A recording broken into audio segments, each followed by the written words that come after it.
This year, 50 AD, Emperor Claudius adopts the young son of his new wife. Another religious clash takes place in Judea, and the southern Xiongnu look to strengthen their alliance with the Han dynasty. Welcome to the Early Histories, where we will highlight the major events that take place in the Common Era, year by year. Last year, we saw Emperor Claudius marrying Agrippina the Younger, the First Apostolic Council in Jerusalem convening to settle a sectarian dispute, and the Han general Ma Yuan being betrayed by the rival Dou faction and subsequently dying of illness without being able to respond. Last year in Rome, Emperor Claudius married his niece Agrippina the Younger, who already had a son from a previous marriage, Lucius Domitius Ahenobarbus. Now under Agrippina's influence, Claudius is persuaded to adopt the boy, formally integrating him into the imperial family. Upon his adoption, Lucius assumes the name Nero Claudius Caesar Drusus Germanicus, or just Nero as we will refer to him. Moving to the northwest, where we previously saw the beginning of the transformation of the provinces along the Rhine River by the commander Gnaeus Domitius Corbulo. After repelling Germanic pirate raids, Corbulo seized the situation by bolstering fortifications, constructing a new fort at the mouth of the river, and instituting a rigorous training program to ensure maximum effectiveness of his legions. In approximately this year, he orders the construction of the canal Fossa Corbulonis between the Rhine and Meuse rivers, forming an important shortcut between the two waterways and further developing the region. This year in Judea, further conflict amid the tensions between the Jews and Romans continue. In an inciting incident, a Roman auxiliary soldier rips apart and burns a copy of the Torah during a raid on a Judean village which was suspected of harboring bandits. The outcry and backlash for this act was so severe that the procurator of Judea, Ventidius Cumanus, is forced to have the soldier in question executed to quell the angry mob. The tensions between these two peoples have been mounting over the decades and don't look to be eased anytime soon. Last year, we saw B of the southern Xiongnu taking advantage of their new alliance with the Han dynasty to order an attack on the northern Xiongnu. The contingent was able to capture the brother of Punu, the Chanyu of the northern faction, along with 10,000 captives.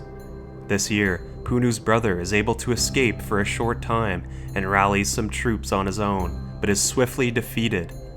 Seeking a further advantage over his rivals, B offers submission on behalf of the southern Xiongnu to the Han dynasty, prostrating himself symbolically, though stopping short of full surrender, in exchange for military support in their ongoing war. Now it's time for In Memoriam, where we look back on the lives of prominent figures who died in the year.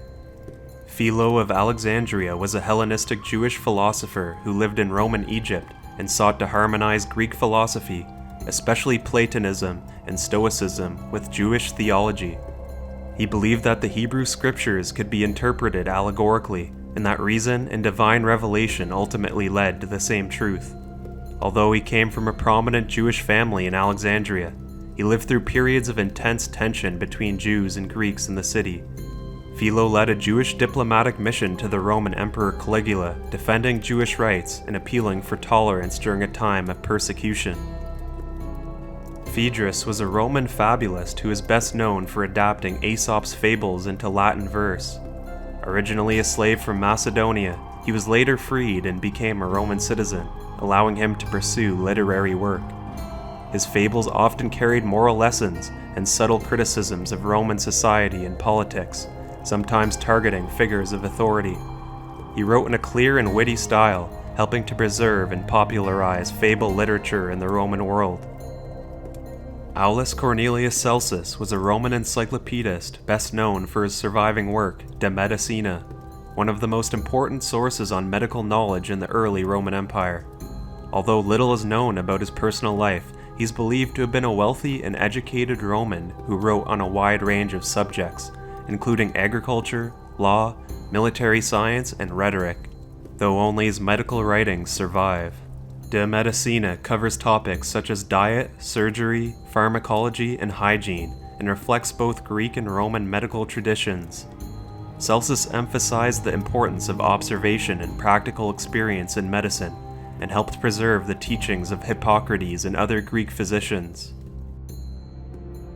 We will leave this year, 50 AD, with Claudius adopting Nero, the son of his new wife, religious tensions rising in Judea, and B of the southern Xiongnu continuing his victorious ways over his northern counterpart.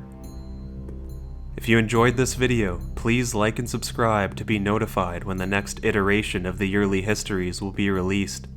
Thanks for watching, and I will see you next year in 51 AD to continue the fascinating stories of the world of antiquity and cover its major events.